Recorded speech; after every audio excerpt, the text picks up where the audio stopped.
Okay, ഇന്നത്തെ ക്ലാസ്സിൽ നമുക്ക് different transaction in G S T law എന്ന് പറയുന്ന ഒരു പോർഷനാണ്. അതായത് നമ്മൾ ജി എസ് ടി രജിസ്ട്രേഷനിൽ രണ്ട് ടൈപ്പ് ട്രാൻസാക്ഷൻസ് വരുന്നുണ്ടെന്ന് പറഞ്ഞിട്ടുണ്ട്. അതേപോലെ B to B transaction, B to C transactions ഒക്കെ വരുന്നുണ്ട് പറഞ്ഞു. അതിൽ ബി ടു ബി എന്ന് പറയുമ്പോൾ നമ്മുടെ ബിസിനസ്സിൽ, അതായത് നമ്മുടെ ബിസിനസ്സിൽ എതിർ ഓപ്പോസിറ്റ് നിൽക്കുന്ന ഒരു കസ്റ്റമർ രജിസ്റ്റേർഡ് ബിസിനസ് ആണെന്നുണ്ടെങ്കിൽ, അതായത് സപ്ലയറും ബയ്യറും രജിസ്റ്റേർഡ് ബിസിനസ് ആണെന്നുണ്ടെങ്കിൽ അവിടെ നടക്കുന്ന ട്രാൻസാക്ഷൻ എന്ന് പറയുന്നത് ബി ടു ബി ട്രാൻസാക്ഷൻ ആയിരിക്കും. അതേപോലെ തന്നെ ബി ടു സി എന്ന് പറയുമ്പോൾ കസ്റ്റമർ എന്തായിരിക്കും, അവിടെ രജിസ്റ്റേർഡ് പേഴ്സൺ അല്ലാതെ ഇരിക്കും. അതായത് ജി എസ് ടി രജിസ്ട്രേഷൻ ചെയ്തിട്ടുള്ള ഒരു കസ്റ്റമർ അല്ലാത്തൊരു പേഴ്സണെയാണ് ബി ടു സി ട്രാൻസാക്ഷൻ എന്ന് പറയുന്നത്. ഈ ബി ടു ബി എന്ന് പറയുമ്പോൾ നമ്മൾ ജി എസ് ടി നിയമപ്രകാരം ജി എസ് ടിയിൽ വാലിഡ് ആയിട്ടുള്ള ഒരു വ്യക്തിനെയാണ് പറയുന്നത്. അയാൾ എന്ത് ചെയ്യുന്നുണ്ടാവും, അല്ലെങ്കിൽ ആ ഒരു supplier G S T registration നമ്പറും ജി എസ് ടി രജിസ്ട്രേഷൻ കാര്യങ്ങളൊക്കെ ചെയ്തിട്ട് ഒരു ഐഡന്റിഫിക്കേഷൻ നമ്പർ കാര്യങ്ങളൊക്കെ കിട്ടിയിരിക്കുന്ന ഒരു വ്യക്തിയായിരിക്കും. ബി ടു സി എന്ന് പറയുന്ന സംഭവത്തിൽ നമുക്ക് ജി എസ് ടി നമ്പർ കാര്യങ്ങളൊന്നും എന്ത് ചെയ്യുന്നുണ്ടാവില്ല, കിട്ടിയിട്ടുണ്ടാവില്ല. അങ്ങനെ ആണ് നമ്മൾ എന്ത് ചെയ്യുന്നത്, രജിസ്റ്റേർഡ് പേഴ്സൺസ് അല്ല എന്ന് പറയുന്നത്. അപ്പോൾ നമ്മുടെ മെയിൻ ബിസിനസ്സിൽ ബി ടു ബി ട്രാൻസാക്ഷൻസും വരുന്നുണ്ട്, ബി ടു സി ട്രാൻസാക്ഷൻസും വരുന്നുണ്ട്. ഓക്കെ, ഈ കസ്റ്റമേഴ്സിൽ നിന്ന് നമുക്ക് ജി എസ് ടി എല്ലാ നമ്മൾ ടാക്സ് കാര്യങ്ങളൊക്കെ പിരിക്കുന്നുണ്ട്. ഒരു രജിസ്റ്റേർഡ് പേഴ്സൺ ആണെന്നുണ്ടെങ്കിൽ നിർബന്ധമായിട്ടും കസ്റ്റമേഴ്സിൽ നിന്ന് എന്ത് ചെയ്യണം, നമ്മൾ ജി എസ് ടി ടാക്സ് കാര്യങ്ങളൊക്കെ കസ്റ്റമേഴ്സിൽ നിന്ന് വാങ്ങാനും, അതേപോലെ തന്നെ ഗവൺമെന്റിലോട്ട് നമ്മൾ ടാക്സ് ലയബിലിറ്റി പോലുള്ള എമൗണ്ട് കാര്യങ്ങളൊക്കെ പേ ചെയ്യാനും എലിജിബിൾ ആയിട്ടുള്ള വ്യക്തികളാണ്. നമ്മൾ നേരത്തെ പറഞ്ഞു, ഈ ടാക്സ് ലയബിലിറ്റി പോലുള്ള കാര്യങ്ങൾ നമ്മൾ ഗവൺമെന്റിലോട്ട് അടച്ചില്ല എന്നുണ്ടെങ്കിൽ നമ്മുടെ ടേൺ ഓവറിൽ ബേസ് ചെയ്തിട്ട് നമുക്ക് എന്ത് ചെയ്യുന്നുണ്ട്, ഇൻട്രസ്റ്റോട് കൂടിയിട്ട് പെനാൽറ്റി കാര്യങ്ങളൊക്കെ വരുന്നുണ്ട്. അതേപോലെ തന്നെ ബി ടു സി ട്രാൻസാക്ഷൻ ആവുന്ന സമയത്ത് അവിടെ കസ്റ്റമർ എന്ത് ചെയ്യുന്നുണ്ടാവില്ല, ജി എസ് ടി രജിസ്ട്രേഷൻ ചെയ്ത വ്യക്തിയായിരിക്കില്ല. അപ്പൊ അവർക്ക് കൊടുക്കുന്ന ബില്ല് കാര്യങ്ങളൊക്കെ ബിൽ ഓഫ് സപ്ലൈ കാര്യങ്ങളൊക്കെ ആയിരിക്കും. രജിസ്റ്റേർഡ് പേഴ്സൺസിനാണ് അവിടെ ബില്ല് കൊടുക്കുന്നതെന്നുണ്ടെങ്കിൽ ടാക്സ് ഇൻവോയ്സസ് കാര്യങ്ങളൊക്കെ ആയിരിക്കും നമ്മൾ ഇഷ്യൂ ചെയ്യുന്നത് എന്നൊക്കെ പറഞ്ഞു. ഓക്കെ, അത് നമുക്ക് രജിസ്റ്റേർഡ് പേഴ്സൺ ആണെന്നുണ്ടെങ്കിൽ സെല് ചെയ്യുന്ന സമയത്തും സർവീസ് ചെയ്യുന്നത് ഗുഡ്സ് ആൻഡ് സർവീസ് എല്ലാത്തിലും നമുക്ക് എന്ത് ചെയ്യാൻ പറ്റും, കസ്റ്റമേഴ്സിൽ നിന്ന് ജി എസ് ടി കാര്യങ്ങൾക്ക് ഒരു ബിസിനസ്മാനെ കളക്ട് ചെയ്യാൻ പറ്റും എന്ന് പറയുന്നുണ്ട്. അതേപോലെ തന്നെ ഈ കളക്ട് ചെയ്ത ടാക്സ് എന്ന് പറയുന്നത് ഗവൺമെന്റിലോട്ട് എല്ലാ മാസവും അവർ എന്ത് ചെയ്യണം, ഒരു രജിസ്റ്റേർഡ് പേഴ്സൺ പെയ്ഡ് ചെയ്യണം എന്ന് പറയുന്നുണ്ട്. അതേ മറിച്ച് നമ്മളൊരു സെൻട്രൽ ഗവൺമെന്റ്, സ്റ്റേറ്റ് ഗവൺമെന്റ് പോലെ രണ്ട് തരത്തിലാണ് ജി എസ് ടി കാര്യങ്ങളൊക്കെ വരുന്നത്. രജിസ്റ്റേർഡ് പേഴ്സൺ ആണെന്നുണ്ടെങ്കിൽ ആ ജി എസ് ടിയുടെ എമൗണ്ട് കാര്യങ്ങളൊക്കെ കറക്റ്റ് ആയിട്ട് സെൻട്രൽ ഗവൺമെന്റിലോട്ടും സ്റ്റേറ്റ് ഗവൺമെന്റിലോട്ടും പേ ചെയ്യണം എന്ന് പറയുന്നുണ്ട്. ഓക്കെ, ഇതൊക്കെ B to B transaction, B to C transaction base ചെയ്താണ് പറയുന്നത്. അതേപോലെ തന്നെ നമ്മുടെ കോമ്പോസിഷൻ സ്കീം ആണെന്നുണ്ടെങ്കിൽ, അതായത് നമ്മുടെ ഡിഫറെന്റ് ട്രാൻസാക്ഷൻ ആണ് ജി എസ് ടി നിയമപ്രകാരമുള്ള ഡിഫറെന്റ് ട്രാൻസാക്ഷൻസ് ആണ് പറയുന്നത്. അതിൽ രണ്ടാമത്തെയാണ് കോമ്പോസിഷൻ സ്കീം എന്ന് പറയുന്നത്. അതായത് ഒരു ടാക്സബിൾ പേഴ്സൺസിന് അവൈലബിൾ ആയിട്ട് വരുന്നതാണ് കോമ്പോസിഷൻ സ്കീം എന്ന് പറയുന്നത്. അത് ചിലപ്പോൾ സ്കീം ബേസ്ഡ് ഒക്കെ ആയിട്ട് നമ്മൾ ഓരോ സ്കീം, ഫോർ എക്സാമ്പിൾ പറയുകയാണെന്നുണ്ടെങ്കിൽ നമ്മളിപ്പോൾ മന്ത്ലി ചിലപ്പോൾ ഓരോ സ്കീം, ഇൻഷുറൻസ് സ്കീം പോലുള്ള ഓരോ കാര്യങ്ങൾ ചെയ്യുന്നുണ്ടെങ്കിൽ അതൊക്കെ കോമ്പോസിഷൻ സ്കീമിന്റെ അണ്ടറിൽ വരുന്ന കാര്യങ്ങളാണ്. അപ്പോൾ ഓരോ സ്കീമിനും അതിൻ്റെതായിട്ടുള്ള കാര്യങ്ങളൊക്കെ വരുന്നത്. അപ്പോൾ കോമ്പോസിഷൻ സ്കീം ആണെന്ന് ഉണ്ടെന്നുണ്ടെങ്കിൽ നമുക്ക് എല്ലാ മന്തും, അല്ലെങ്കിൽ ഒരു നോർമൽ ടാക്സ് പെയർ ആവുന്ന സമയത്ത് അയാൾക്കും എന്ത് വരുന്നുണ്ട്, ഗവൺമെന്റിലോട്ട് ടാക്സ് കാര്യങ്ങൾ അടയ്ക്കാനുള്ള എലിജിബിലിറ്റി കാര്യങ്ങളൊക്കെ വരുന്നുണ്ട്. അതൊക്കെ നമ്മൾ ഓരോ മന്തും കാൽക്കുലേറ്റ് ചെയ്തിട്ട് വേണം ഗവൺമെന്റിലോട്ട് പേ ചെയ്യാൻ. ഒരു നോർമൽ ടാക്സ് ലയബിലിറ്റി എന്ന് പറയുന്നത് നമ്മൾ പറഞ്ഞ ഔട്ട്പുട്ട് ടാക്സും ഇൻപുട്ട് ടാക്സും ആണ്. അതായത് പർച്ചേസ് ചെയ്യുന്ന സമയത്തും സെല് ചെയ്യുന്ന സമയത്തും നമ്മൾ കസ്റ്റമേഴ്സിൽ നിന്നും സപ്ലയറിൽ നിന്നൊക്കെ മേടിക്കുന്ന ടാക്സ് കാര്യങ്ങൾക്ക് കാൽക്കുലേറ്റ് ചെയ്തിട്ടാണ് ഗവൺമെന്റിലോട്ട് അടയ്ക്കേണ്ട ടാക്സ് ലയബിലിറ്റി എത്രയാണെന്നൊക്കെ കാൽക്കുലേറ്റ് ചെയ്യാന്നൊക്കെ പറഞ്ഞു. അതേപോലെ തന്നെ ഒരു രജിസ്റ്റേർഡ് ബിസിനസ് അല്ലെങ്കിൽ ഒരു കോമ്പോസിഷൻ സ്കീമിലൊക്കെയാണ് അയാൾ ബിസിനസ് ചെയ്യുന്നുണ്ടെങ്കിൽ അയാളുടെ അഗ്രിഗേറ്റ് വാല്യൂ എന്ന് പറയുന്നത് എല്ലാ ബിസിനസ്സിൽ നിന്ന് എടുക്കുന്ന ഒരു വാല്യൂ ആണ്.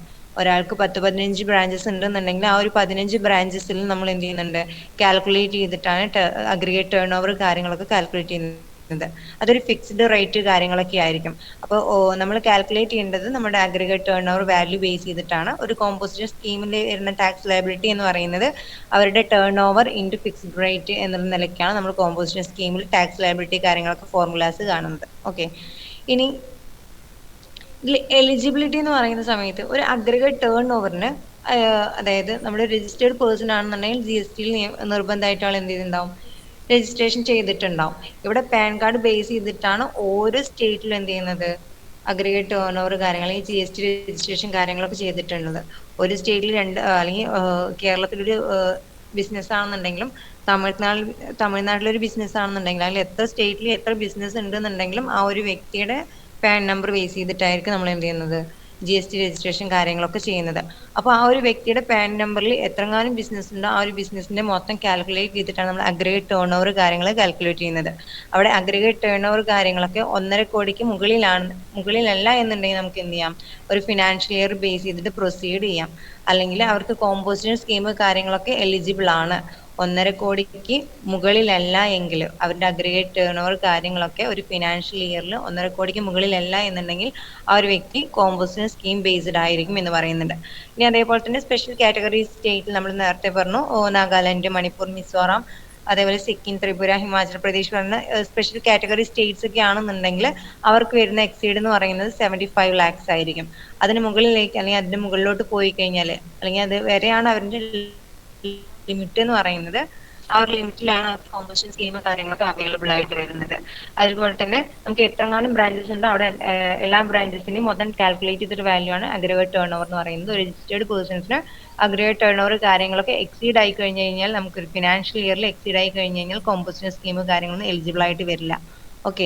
അതേപോലെ തന്നെ അവരുടെ ഇൻകം കാര്യങ്ങളൊക്കെ, അതായത് ഇൻട്രസ്റ്റോട് കൂടിയിട്ടായിരിക്കും ഇൻകം കാര്യങ്ങളൊക്കെ വരുന്നത്. അവരുടെ അഗ്രിഗേറ്റ് ടേൺ ഓവർക്ക് ഇൻട്രസ്റ്റോട് കൂടിയിട്ടുള്ള ഇൻകംസ് കാര്യങ്ങളായിട്ടും വരുന്നത്. അതേപോലെ ഡെപ്പോസിറ്റ് കാര്യങ്ങളൊക്കെ ഈ അഗ്രിഗേറ്റ് ടേൺ ഓവർ കാര്യങ്ങളൊക്കെ ഉൾപ്പെടുന്നതാണ്, ഇൻക്ലൂഡ് ചെയ്യില്ല. ഇൻട്രസ്റ്റ്, ഇൻകം പോലത്തെ, ഡെപ്പോസിറ്റ് പോലുള്ള ഓരോ കാറ്റഗറീസിലും നമ്മൾ എന്ത് ചെയ്യുന്നില്ല, അഗ്രിഗേറ്റ് ടേൺ ഓവറിൽ ഉൾപ്പെടുത്തുന്നില്ല എന്ന് പറയുന്നുണ്ട്. പക്ഷേ സർവീസസിന്റെ കാര്യത്തിൽ ലിമിറ്റ് എന്ന് പറയുന്നത് 50 lakh ആണെന്ന് പറയുന്നുണ്ട്. കോമ്പോസിഷൻ സ്കീം എന്ത് ചെയ്യുന്നില്ല, ഡിഫറെന്റ് ഫയല് കാര്യങ്ങൾ, റിട്ടേൺസ് കാര്യങ്ങളൊന്നും ചെയ്യുന്നില്ല. അതായത് ഒരു GST റെഗുലേഷൻ, ഒരു നോർമൽ ടാക്സ് പെയർ ആണെന്നുണ്ടെങ്കിൽ GSTR 1, 2B, 3B എന്നൊക്കെ പറയുന്നത് പോലെ ഒരു കോമ്പോസിഷൻ സ്കീമിലുള്ള ഒരു വ്യക്തിക്ക് എന്ത് ചെയ്യുന്നില്ല, ഫയല് കാര്യങ്ങളൊന്നും ഡിഫറെന്റ് ആയിട്ട് റിട്ടേൺസ് കാര്യങ്ങളൊന്നും ചെയ്യേണ്ടതായിട്ട് വരുന്നില്ല എന്നൊക്കെ പറയുന്നുണ്ട്. ഓക്കെ.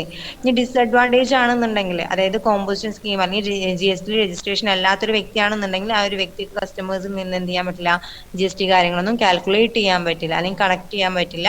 അതേപോലെ തന്നെ ആ ഒരു വ്യക്തികൾക്ക് ഇൻപുട്ട് ടാക്സ് ക്രെഡിറ്റ് ഒരു കോമ്പോസിഷൻ സ്കീമിലുള്ള ഒരു ഓപ്ഷൻസിന് അവൈലബിൾ ആയിട്ട് വരില്ല. അതേപോലെ തന്നെ ഇന്റർസ്റ്റേറ്റ് സപ്ലൈസ് കാര്യങ്ങളൊന്നും എന്ത് വരുന്നില്ല ആ ഒരു വ്യക്തിക്ക്, അല്ലെങ്കിൽ ആ ഒരു കോമ്പോസിഷൻ സ്കീമിലുള്ള വ്യക്തികൾ കാര്യങ്ങൾക്കൊന്നും വരുന്നില്ല. ഓക്കെ. നെക്സ്റ്റ് എന്ന് പറഞ്ഞു കഴിഞ്ഞാൽ ടാക്സ് റേറ്റ് ആണ്. 1 മിനിറ്റ്.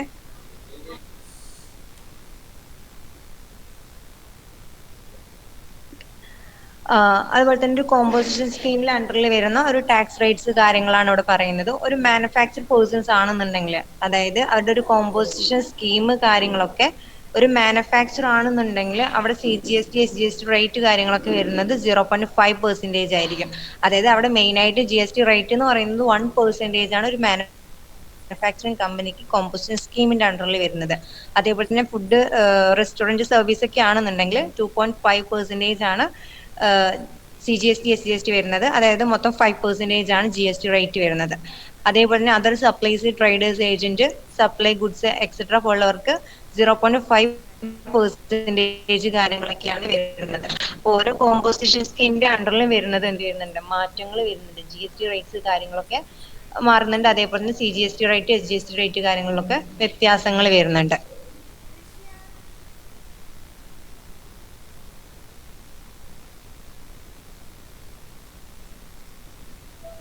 ഓക്കെ. നെക്സ്റ്റ് എന്ന് പറഞ്ഞാൽ UIN ഹോൾഡേഴ്സ് ആണ്. അതായത് യുണീക്ക് ഐഡന്റിഫിക്കേഷൻ നമ്പേഴ്സ് ആണ് വരുന്നത്. അത് GST രജിസ്ട്രേഷൻ ചെയ്തൊരു വ്യക്തിക്ക് ഒരു പാൻ കാർഡ് ബേസ് ചെയ്തിട്ടായിരിക്കും അവിടെ എന്ത് ചെയ്യുന്നത്, GST രജിസ്ട്രേഷൻ നമ്പർ കാര്യങ്ങളൊക്കെ വരുന്നത്. ഒരു 15-12 അക്ക നമ്പർ ആയിരിക്കും രജിസ്ട്രേഷൻ നമ്പർ കാര്യങ്ങളൊക്കെ വരുന്നത്. ഇവിടെ നമുക്ക് സ്പെസിഫൈഡ് ഓർഗൻസ് കാര്യങ്ങളൊക്കെ വരുന്ന, അല്ലെങ്കിൽ സ്പെഷ്യൽ കാറ്റഗറി സോണിൽ മെയിൻ ആയിട്ട് എടുത്തു പറയുന്ന സ്പെസിഫൈഡ് ഓർഗനൈസർ ഒക്കെ ഉണ്ടെന്നുണ്ടെങ്കിൽ അതൊരു UIN ഹോൾഡേഴ്സ് ആണ്. അവർ വിളിക്കുന്ന പേരാണ് UIN ഹോൾഡേഴ്സ് എന്ന് പറയുന്നത്. അതായത് യുണീക്ക് ഐഡന്റിഫിക്കേഷൻ നമ്പേഴ്സ് ഉള്ള GST പോർട്ടൽ, അല്ലെങ്കിൽ നമ്മുടെ മെയിൻ ആയിട്ട് കമ്പനി ബേസിൽ എന്തെങ്കിലും സ്പെസിഫൈഡ് ഉള്ളവരാണെന്നുണ്ടെങ്കിൽ ഒരു UIN ഹോൾഡേഴ്സ് കാര്യങ്ങളൊക്കെയാണെന്ന് പറയുന്നുണ്ട്. അതേപോലെ തന്നെ ഏതെങ്കിലും ഒരു സ്പെസിഫൈഡ് ഏജൻസി ആണെന്നുണ്ടെങ്കിൽ അവർ യുണൈറ്റഡ് നേഷൻസ് ഓർഗനൈസ് ആവാം, അല്ലെങ്കിൽ അവർ സ്പെഷ്യൽ കാറ്റഗറി സോണിൽ പെട്ടവരാവാം, അല്ലെങ്കിൽ ഗവൺമെന്റ് അണ്ടർടേക്ക് ചെയ്ത ലിമിറ്റ് ചെയ്ത ആരെങ്കിലും ഉയർന്ന ഒരു പേഴ്സൺസോ കമ്പനീസ് കാര്യങ്ങളൊക്കെ ആവാം. ഓക്കെ. അപ്പൊ നോട്ടിഫൈ ചെയ്തിട്ടുള്ള കമ്പനീസ് ആവാം. അതായത് ഇവിടെ പ്രിവിലേജ് ഇമ്മ്യൂണിറ്റീസ് പറയുന്നുണ്ട് act 1947 special categories, financial institutions കാര്യങ്ങൾ, മൾട്ടിലാറ്ററൽ വരുന്നത്. അതേപോലെ എംബസി, ഫോറിൻ കൺട്രീസ് ഉള്ളവരൊക്കെ UN ഹോൾഡേഴ്സ് ആണെന്ന് പറയുന്നുണ്ട്. അതേപോലെ തന്നെ ഇനി other classes of persons of notify, ചിലപ്പോൾ നമ്മുടെ മെയിൻ ആയിട്ട് നോട്ടിഫൈ ചെയ്തിട്ടുള്ള ഗവൺമെന്റിൽ നിന്നൊക്കെയുള്ള കമ്പനീസോ അവർ അണ്ടർടേക്ക് ചെയ്തിട്ടുള്ള കമ്പനീസ് കാര്യങ്ങളൊക്കെ ആവാം. അപ്പോൾ അവരൊക്കെയാണ് പ്രത്യേകം എടുത്തു പറയുന്ന കമ്പനീസ് പേഴ്സൺസിനെയാണ് UN ഹോൾഡേഴ്സ് കാര്യങ്ങൾ എന്നൊക്കെ പറയുന്നത്. ഓക്കെ, അതായത് ഇന്റർനാഷണൽ ലേബർ ഓർഗനൈസേഷൻ കാര്യങ്ങളൊക്കെ ഉള്ളവരെയാണ് UN ഹോൾഡേഴ്സ് കാര്യങ്ങളൊക്കെ പറയുന്നത്. അതേപോലെ തന്നെ ഇവർക്ക് നമ്മുടെ UN ഹോൾഡേഴ്സ് കാര്യങ്ങൾക്കൊക്കെ എന്ത് ചെയ്യുന്നില്ല, ക്ലൈമി കാര്യങ്ങളൊക്കെ വരുന്നുണ്ട്, ആവശ്യമായിട്ട് വരുന്നുണ്ട്. അവരുടെ ടാക്സ് കാര്യങ്ങളൊക്കെ റീഫണ്ട് ചെയ്യാനുള്ള ഓപ്ഷൻസ് കാര്യങ്ങൾ വരുന്നുണ്ടെന്ന് പറയുന്നുണ്ട്. ഇതൊക്കെ GST നിയമപ്രകാരം UN ഹോൾഡേഴ്സിന് എന്ത് ചെയ്യുന്നുണ്ട്, ടാക്സ് ലയബിലിറ്റി പോലുള്ള കാര്യങ്ങൾ പേ ചെയ്യാനും അതേപോലെ ഇൻപുട്ട് ടാക്സ് ക്രെഡിറ്റ് ക്ലെയിം ചെയ്യാനും റീഫണ്ട് ചെയ്യാനുള്ള ഓപ്ഷൻസ് കാര്യങ്ങൾ വരുന്നുണ്ട് പറയുന്നുണ്ട്. അതേപോലെ ഇന്ത്യൻ ടെറിട്ടറീസ് അതൊക്കെ സെൻട്രലൈസ്ഡ് UN ഗ്രാൻഡ് ആയിട്ടുള്ള വരുന്ന ആപ്ലിക്കബിലിറ്റി ഉള്ള UN ഹോൾഡേഴ്സ് കാര്യങ്ങളാണെന്ന് പറയുന്നുണ്ട്. അതേപോലെ രജിസ്റ്റേർഡ് പേഴ്സൺസിന് എന്ത് ചെയ്യുന്നില്ല, ഈസ് നോട്ട് ടാക്സബിൾ പേഴ്സൺ, അത് ഒരു രജിസ്റ്റേർഡ് ആണോ അല്ലെങ്കിൽ അൺരജിസ്റ്റേർഡ് ആണോ എന്നൊന്നും എന്ത് ചെയ്യുന്നില്ല, UN ഹോൾഡേഴ്സിൽ കാര്യങ്ങളൊന്നും നോക്കുന്നില്ല എന്ന് പറയുന്നുണ്ട്. ഓക്കെ, അങ്ങനത്തെ കുറച്ച് കാര്യങ്ങളാണ് ഇവിടെ പറയുന്നത്. ഇവിടെ രജിസ്ട്രേഷൻ സർട്ടിഫിക്കേഷൻ കാര്യങ്ങളൊക്കെ 3 ഡേയ്സിനുള്ളിൽ 3 വർക്കിംഗ് ഡേയ്സിനുള്ളിലാണ് എന്ത് ചെയ്യുന്നത്, മെയിൻ ആയിട്ട് ഇഷ്യൂ ചെയ്യുന്നത്. ഒരു സാധാ GST രജിസ്ട്രേഷൻ ചെയ്തുള്ള ഒരു GST രജിസ്ട്രേഷൻ ചെയ്യുന്ന ഒരു സർട്ടിഫിക്കറ്റ് ആണെന്നുണ്ടെങ്കിൽ മിനിമം 30 ഡേയ്സിനുള്ളിലാണ് നമ്മൾ ഇഷ്യൂ ചെയ്യുന്നത് എന്നൊക്കെ പറഞ്ഞു. ഇവിടെ നമുക്ക് ഈ സർട്ടിഫിക്കറ്റ് കാര്യങ്ങളൊക്കെ ഇഷ്യൂ ചെയ്യുന്നത് 3 വർക്കിംഗ് ഡേയ്സിനുള്ളിലാണെന്നൊക്കെ പറയുന്നുണ്ട്. ഓക്കെ, അവിടെ രജിസ്റ്റേർഡ് പേഴ്സൺസിനോ അല്ലെങ്കിൽ അൺരജിസ്റ്റേർഡ് പേഴ്സൺസിനോ നമുക്ക് എന്ത് ചെയ്യണം, ടാക്സ് കാര്യങ്ങളായാലും UN ഇൻവോയ്സ് കാര്യങ്ങളൊക്കെയാണ് എന്ത് ചെയ്യുന്നത്, കസ്റ്റമേഴ്സിന് കൊടുക്കുന്നത് എന്നുള്ള കാര്യങ്ങളൊക്കെ പറയുന്നുണ്ട്. ഓക്കെ, നാലാമതായിട്ട് പറയുന്നതാണ് ഇൻവേർട്ട് സപ്ലൈസ്. അതായത് നമ്മൾ ഇൻവേർട്ട് ടാക്സ് കാര്യങ്ങളൊക്കെ പഠിച്ചു, ഔട്ട്വേർഡ് ടാക്സ് കാര്യങ്ങളൊക്കെ പഠിച്ചു. പർച്ചേസ് ചെയ്യുന്ന സമയത്ത് ഇൻപുട്ട് ടാക്സും അതേപോലെ സെൽ ചെയ്യുന്ന സമയത്ത് ഔട്ട്പുട്ട് ടാക്സും ആണ് മെയിൻ ആയിട്ട് നോക്കുന്നത്. അതേപോലെ നമ്മുടെ ടാക്സ് ലയബിലിറ്റി എന്ന് പറയുന്നത് input tax minus output tax ആണ്. അപ്പോൾ റിവേഴ്സ് ചാർജ് മെക്കാനിസത്തിലാണ് ഇൻവേർട്ട് സപ്ലൈസ് കാര്യങ്ങൾ ഇവിടെ പറയുന്നത്. ഒരു നോർമൽ ഒരു സപ്ലയർ ഗുഡ്സ് ആൻഡ് സർവീസസ് കാര്യങ്ങളൊക്കെ എന്ത് ചെയ്യുന്നുണ്ടാവും, സപ്ലൈ ചെയ്യുന്ന സമയത്ത് ടാക്സ് കാര്യങ്ങളൊക്കെ പേയ്മെന്റ് ചെയ്യുന്നുണ്ടാവും. അത് റിവേഴ്സ് ചാർജിനാണെന്നുണ്ടെങ്കിൽ അവിടെ നമുക്ക് എന്ത് ചെയ്യണ്ട, ചാർജബിലിറ്റി കാര്യം ചിലപ്പോൾ അത് നമ്മുടെ എന്താ പറയാ ഡെലിവറി ചാർജ് ആവാം, അല്ലെങ്കിൽ എന്തെങ്കിലും റിവേഴ്സ് ചാർജ് മെക്കാനിസത്തിൽ നമ്മൾ ഗുഡ്സ് ആൻഡ് സർവീസസ് ടാക്സിൽ എന്ത് ചെയ്യുന്നുണ്ട്, GST കൂടി ഇൻക്ലൂഡ് ചെയ്ത് വാങ്ങിക്കുന്നതിനാണ് നമ്മൾ എന്ത് ചെയ്യുന്നത്, ഇവിടെ ഇൻവേർട്ട് സപ്ലൈസ് എന്നുകൊണ്ട് ഉദ്ദേശിക്കുന്നത്. ഇവിടെ ഒരു സപ്ലയർ നേരിട്ട് ഗവൺമെന്റിലോട്ട് പേ ചെയ്യുന്നുണ്ട്, അതേപോലെ ഒരു സപ്ലയറിന്റെ ഒരു കസ്റ്റമേഴ്സ് ഗവൺമെന്റിലോട്ട് ടാക്സ് കാര്യങ്ങളൊക്കെ പേ ചെയ്യുന്നുണ്ട്. ഇത് റിവേഴ്സ് ചാർജ് മെക്കാനിസം, ഒരു നോർമൽ കേസിൽ GST പേയ്മെന്റ്സ് പ്രോസസ്സും അതേപോലെ റിവേഴ്സ് ചാർജ് മെക്കാനിസത്തിലാണെന്നുണ്ടെങ്കിൽ സപ്ലയർ ഇവിടെ റിസീവർ കിട്ടുന്നുണ്ട്, അതേപോലെ നേരിട്ട് ഗവൺമെന്റിലോട്ട് പോവുകയാണ് ചെയ്യുന്നത്. അതേപോലെ ഇവിടെ എഴുതുന്നില്ല, കാര്യത്തിൽ കസ്റ്റമേഴ്സ് വരുന്നതാണ് നോർമൽ റിവേഴ്സ് ചാർജ് മെക്കാനിസത്തിൽ പറയുന്നത്. സപ്ലയർ നേരിട്ട് ഗവൺമെന്റിലോട്ട് അടയ്ക്കുന്നതാണ് നോർമൽ GST പ്രോസസ് കാര്യങ്ങളൊക്കെ പറയുന്നത്. ഓക്കെ, നെക്സ്റ്റ് എന്ന് പറഞ്ഞു കഴിഞ്ഞാൽ ഇൻപുട്ട് സർവീസ് ഡിസ്ട്രിബ്യൂട്ടർ ആണ്. അതായത് നമ്മുടെ ISD എന്നാണ് ഇതിന്റെ ഷോർട്ട് ഫോം എന്ന് പറയുന്നത്. അതായത് ഇൻപുട്ട് സർവീസ് ഡിസ്ട്രിബ്യൂട്ടർ എന്ന് പറഞ്ഞ ഒരു എക്സാമ്പിൾ പറയുകയാണെന്നുണ്ടെങ്കിൽ, ഇപ്പോൾ ഒരാൾക്ക് ഒരു വ്യക്തിക്ക് ചിലപ്പോൾ ഒരു ബ്രാഞ്ചസ് ആയിരിക്കില്ല, പല ബ്രാഞ്ചസും ഉണ്ടാവും. അവിടെ ഒരു പല ബ്രാഞ്ചസ് ഉണ്ടെങ്കിലും അവിടെ GST രജിസ്ട്രേഷൻ നമ്പർ നമുക്ക് എന്ത് ചെയ്യണം, ഡിഫറെന്റ് ആയിരിക്കണം. അതൊരു വ്യക്തിയുടെ പാൻ കാർഡ് ബേസ് ചെയ്തിട്ടായിരിക്കും നമ്മൾ പോകുന്നത്. അങ്ങനെയാണ് നമ്മൾ അഗ്രിഗേറ്റ് ടേൺഓവർ കാര്യങ്ങളൊക്കെ കാൽക്കുലേറ്റ് ചെയ്യുന്നത്. ഓരോ വ്യക്തിക്കും അല്ലെങ്കിൽ ഓരോ ബ്രാഞ്ചസിനും ഡിഫറൻസ് ഇൻവോയ്സ് കാര്യങ്ങളൊക്കെ ആയിരിക്കും ബിസിനസ്മാനും കസ്റ്റമേഴ്സിനും ഒക്കെ അവിടെ പ്രൊവൈഡ് ചെയ്യുന്നത്.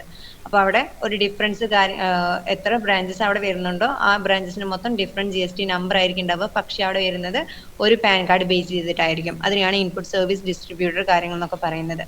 ഓക്കെ, ഇവിടെ ചെറിയൊരു കേസ് സ്റ്റഡി ആണ് കൊടുത്തിരിക്കുന്നത്. അതായത് ഒരു കമ്പനി, അതിന്റെ ഒരു ഹെഡ് ഓഫീസ് എന്ന് പറയുന്നത് മുംബൈയിലാണ്. അവരുടെ ഹൈദരാബാദിലും ബാംഗ്ലൂരിലൊക്കെ ഓഫീസ് കാര്യങ്ങളൊക്കെ ഉണ്ട്. പക്ഷെ അവർ പർച്ചേസ് ചെയ്യുന്ന സോഫ്റ്റ്വെയർ കമ്പനിയിൽ എന്ത് ഇൻവോയ്സ് ബില്ല് കാര്യങ്ങളൊക്കെ കിട്ടുന്നുണ്ട് എന്നൊക്കെ പറയുന്നുണ്ട്. ഒരു GST എമൗണ്ട് ഇത്രയാണ്, ഇൻവോയ്സ് ബില്ല് ഇത്രയാണെന്നൊക്കെ പറയുന്നുണ്ട്. അവിടെ നമുക്ക് എന്ത് ചെയ്യണം, മെയിൻ ആയിട്ട് 1,80,000 രൂപയാണ് കറക്റ്റ് GST കൂടി എമൗണ്ട് വരുന്നത്. അതായത് 18% ആണ് അവരുടെ പേയ്മെന്റ് കാര്യങ്ങളൊക്കെ വരുന്നത്. അവരുടെ ഹെഡ് ഓഫീസ് ആണ് സെയിം ആയിട്ട് എന്ത് ചെയ്യുന്നത്, പേയ്മെന്റ്സ് കാര്യങ്ങളൊക്കെ കൊടുക്കുന്നത്. അതായത് നമുക്ക് എത്ര ബ്രാഞ്ചസ് ഉണ്ടെന്നുണ്ടെങ്കിലും അവിടെ മെയിൻ ആയിട്ട് പോകുന്നത് ഓരോ ബ്രാഞ്ചസ് ഉണ്ടെന്നുണ്ടെങ്കിൽ ആ ഓരോ ബ്രാഞ്ചസിനും ഡിഫറെന്റ് GST നമ്പേഴ്സ് കാര്യങ്ങളൊക്കെയാണ് കൊടുക്കുന്നത്. ഓക്കെ, ഇത് ജസ്റ്റ് അതിന്റെ ഒരു കേസ് സ്റ്റഡി കാര്യങ്ങളാണ്.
Sorry.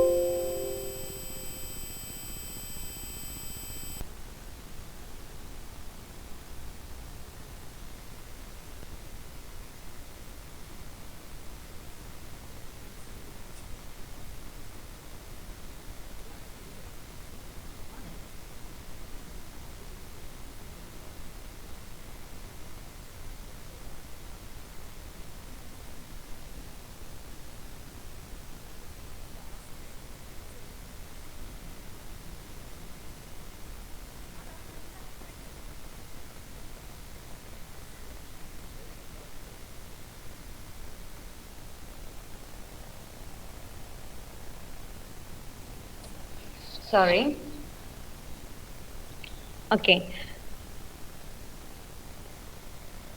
അപ്പോൾ ഇവിടെ നമ്മൾ പറഞ്ഞത് ചെറിയൊരു കേസ് സ്റ്റഡി ആണ്. അതായത് ഇൻപുട്ട് സർവീസ് ഡിസ്ട്രിബ്യൂട്ടറിന്റെ ഹെഡ് ഓഫീസ്, ചെറിയൊരു കമ്പനിയുടെ വരുന്നത് മുംബൈയിലാണ് ഹെഡ് ഓഫീസ്. അവർക്ക് ബ്രാഞ്ചസ് ആയിട്ട് ഡൽഹി, ഹൈദരാബാദ്, ബാംഗ്ലൂർ, ചെന്നൈ വരുന്നുണ്ട്. അവരുടെ ഹെഡ് ഓഫീസ് സോഫ്റ്റ്വെയർ പർച്ചേസ് ചെയ്തതിന്റെ ബില്ലാണ് അവിടെ പറയുന്നത് 10 lakh എന്ന്. അവിടെ GST എമൗണ്ട് ആയിട്ട് വരുന്നത്, അതായത് GST കൂടി ഫുൾ പേയ്മെന്റ് എന്ന് പറയുന്നത് 1,80,000 ആണ്. അവിടെ 80% ആണ് അവർ എന്ത് ചെയ്തത്, ടാക്സ് ആയിട്ട് പറയുന്നത്. ഓക്കെ, അതിന് ചെറിയൊരു കേസ് സ്റ്റഡി കാര്യങ്ങളാണ്. അതായത് എത്ര കമ്പനീസ് അവിടെ വരുന്നുണ്ടോ അത്രയും കമ്പനീസ് ഡിഫറെന്റ് GST നമ്പേഴ്സ് കാര്യങ്ങളായിരിക്കും വരുന്നത്. പക്ഷെ അവിടെ രജിസ്റ്റർ ചെയ്യുന്ന ഒരു പാൻ നമ്പർ എന്ന് പറയുന്നത് സിംഗിൾ ആയിരിക്കും. ആ ഒരു വ്യക്തിയുടെ പാൻ നമ്പർ വെച്ചിട്ടായിരിക്കും എന്ത് ചെയ്യുന്നത്, കൂടുതൽ ബ്രാഞ്ചസ് കാര്യങ്ങളൊക്കെ സെയിം ഓർഗനൈസേഷന്റെ പേരിൽ കാര്യങ്ങളൊക്കെ എടുക്കുന്നത്. അപ്പൊ അവരുടെ കാര്യങ്ങൾ അഗ്രിഗേറ്റ് ടേൺ കാര്യങ്ങളൊക്കെ കാൽക്കുലേറ്റ് ചെയ്യുന്നത് എത്ര ബ്രാഞ്ചസ് ഉണ്ടോ അത്രയും ബ്രാഞ്ചസിന്റെ എമൗണ്ട് വെച്ചായിരിക്കും എന്ത് ചെയ്യുന്നത്, അഗ്രിഗേറ്റ് ടേൺ ഓവർ കാര്യങ്ങളൊക്കെ കാൽക്കുലേറ്റ് ചെയ്യുന്നത്. അതുകൊണ്ട് ആ ഒരു ടേൺ ഓവർ ബേസ് ചെയ്തിട്ടാണ് ഗവൺമെന്റിലേക്ക് പേ ചെയ്യേണ്ട എമൗണ്ട്സ് കാര്യങ്ങളൊക്കെ കാണിക്കുന്നത്. ഓക്കെ, അവരുടെ ബ്രാഞ്ചസിൽ എത്രയാണ് ഇൻപുട്ട് ടാക്സ് ക്രെഡിറ്റ്, അതേപോലെ ഔട്ട്പുട്ട് ടാക്സ്, ബാലൻസ് ടാക്സ്, ഗവൺമെന്റിലോട്ട് അടക്കേണ്ട ടാക്സ് കാര്യങ്ങളൊക്കെ എന്ത് ചെയ്യണം, അതിന്റെ ഡീറ്റെയിൽസ് കാര്യങ്ങളൊക്കെ നമ്മൾ GST 1-ലും 3B-ലും 2B-ലൊക്കെ കൊടുക്കുന്നുണ്ട്. ഓക്കെ, അപ്പൊ ഗവൺമെന്റിൽ നിന്ന് നമുക്ക് എന്ത് ചെയ്യാൻ, ഡയറക്റ്റ് ആയിട്ട് പേ ചെയ്യേണ്ടതാണ് പറയുന്നത്. അതേപോലെ എത്ര എമൗണ്ട് ആണ് പേ ചെയ്ത് കൊടുക്കുന്നത്, അല്ലെങ്കിൽ കസ്റ്റമേഴ്സിൽ നിന്ന് എത്ര എമൗണ്ട് നമുക്ക് കിട്ടിയിട്ടുണ്ട്, അല്ലെങ്കിൽ ഓരോ ബ്രാഞ്ചസിലും നമ്മുടെ ടേൺ ഓവർ എത്രയാണ്. ഇപ്പൊ ഡൽഹി എന്ന് പറയുന്ന ഒരു ബ്രാഞ്ചസിന്റെ ടേൺ ഓവർ 50 lakh ആണെന്നുണ്ടെങ്കിൽ ഇൻപുട്ട് സർവീസ് ഡിസ്ട്രിബ്യൂട്ടർ എന്ന് പറയുന്നത് 50,000 രൂപയാണ്. ഹൈദരാബാദിന്റെ, ബാംഗ്ലൂർ, ചെന്നൈ അങ്ങനെ ടോട്ടൽ വരുന്നത് 1,80,000 രൂപയായിട്ടാണ് വരുന്നത്.